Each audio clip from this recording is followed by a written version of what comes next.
all the things you could be doing with your life, it's analysing game butt cracks, isn't it?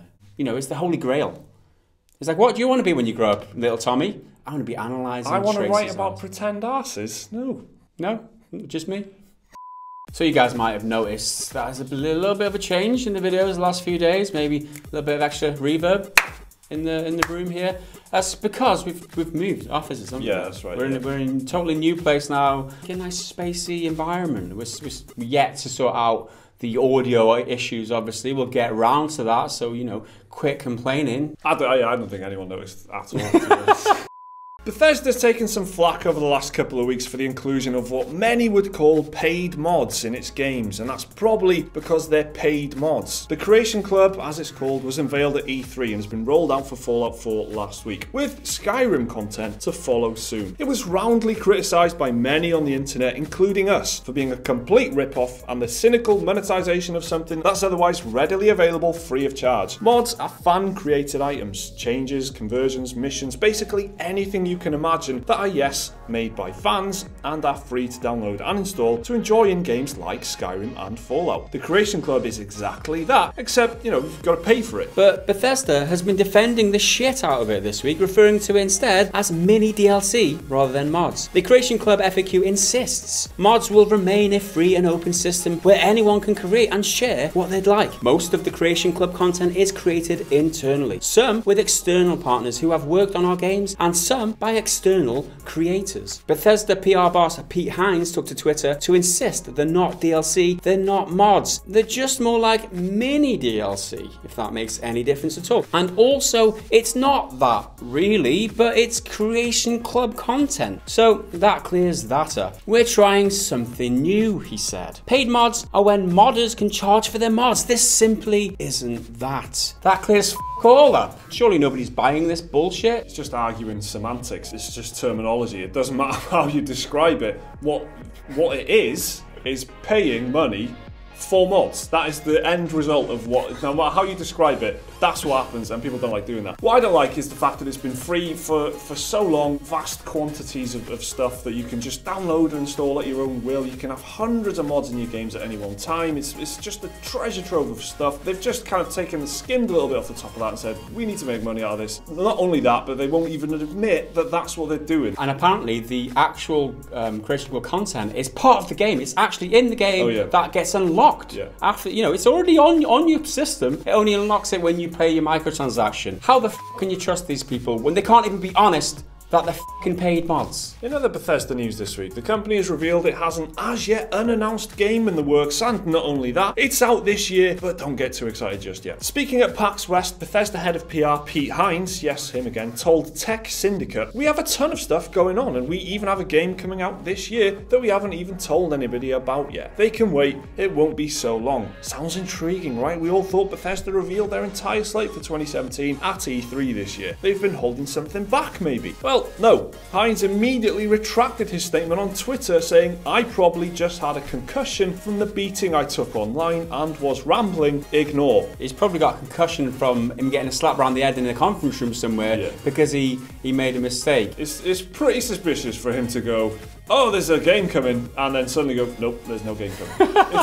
Somebody's told him, surely, somebody's intervened there somewhere. Where did that come from, if that's the case? In other news, Destiny 2 released a midweek to a pretty warm reception so far, but not everyone's happy with some of the changes made to the MMO Lite. Shaders are items that change the colour of your gear in the game. They were present in Destiny 1, but in the first game, shaders were permanent accessories that when equipped could change your character's appearance. Didn't want that colour, just change to another and you're free to go back to it whenever you want. It's yours forever. In Destiny 2, however, they're single use. Once you use it, it's gone. Why the change, you wonder? Well, it might be something to do with the fact you can acquire these shaders via microtransactions. People aren't happy. There's already a permanent boycott planned on Reddit where one user has told fellow players, do not spend a single cent on microtransactions until the shaders become unlimited use. Hashtag make fashion great again. And that's not even the only Destiny 2 microtransaction fiasco we've covered in the past week. This is a pretty cynical move, and if you're wondering who cares, they're just shaders. Even if you play the game, you might not give a shit. I don't really. They've changed it just arbitrarily from something that was just a cool thing that was in your inventory, you could toggle between your shaders. They've changed that into a really valuable commodity.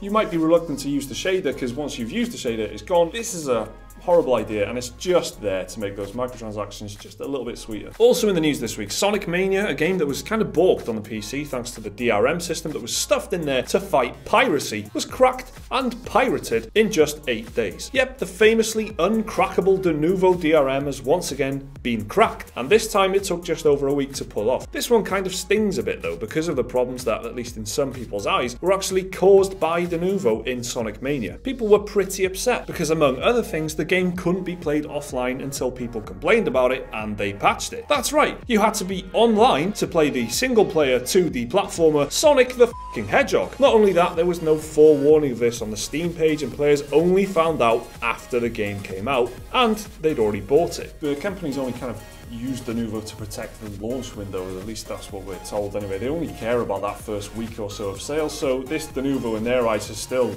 kind of been a success because they did protect that launch window. Once Denuvo does get cracked, it just gets dumped. Like they'll just leave it and pull it out of the game, and that'll be that. You know, whatever effects it had on the game, whatever gameplay ruining effects it had, that's all gone now. You don't have to worry about it anymore because they protected that first week of sales. So even though it's been cracked, they still will kind of see this as a success. But it is funny that it's uncrackable, and that's what they were always boasting about, and it always gets cracked. Elsewhere in the news, everybody's favourite cel-shaded loot 'em up Borderlands apparently has a sequel in development. The news emerged when People's champion Randy Pitchford stated that 90% of his team at Gearbox is working on the thing I think most of you guys want us to be working on. Battleborn 2 confirmed. That's a joke, by the way. Yes. Because everyone hates Battleborn. It's definitely not Battleborn 2.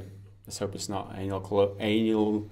He acknowledged that the studio is well into the game's production, with work spread across studios in Texas, Quebec, and outsourced to third-party workers. There's some 400 people working for the company, and 90% of that are on what probably is Borderlands 3. Gearbox are not the most popular studio of recent times after their antics with Aliens Colonial Marines and partnering with everyone's favourite website, G2A. And if you don't know why G2A shit, just check yesterday's video, because that's what this whole thing was about. And finally this week, Kotaku has reinforced its reputation for groundbreaking journalism with a thoughtful look at Tracer's arse. Kotaku looked to address the question about why the Overwatch character's arse, which was itself subject to some controversy last year, is so pronounced. Thanks for saying it like that, Mike. I insisted that that's how he said it, and you're welcome. Tracer's recognisable pose was adjusted to be less focused on her ass, and that was a controversy, you see, because this is video games. In a lengthy feature, Kotaku examines the technical reasons for the plumpness and definition of gaming's most recognisable bum. The trick, apparently, is to have a very well-defined bum crack. There's an excerpt from the article. But because the textures inside the butt crack are given a higher level of weight painting, this allows them to stretch and flex more than other aspects of the character model. That's Kotaku.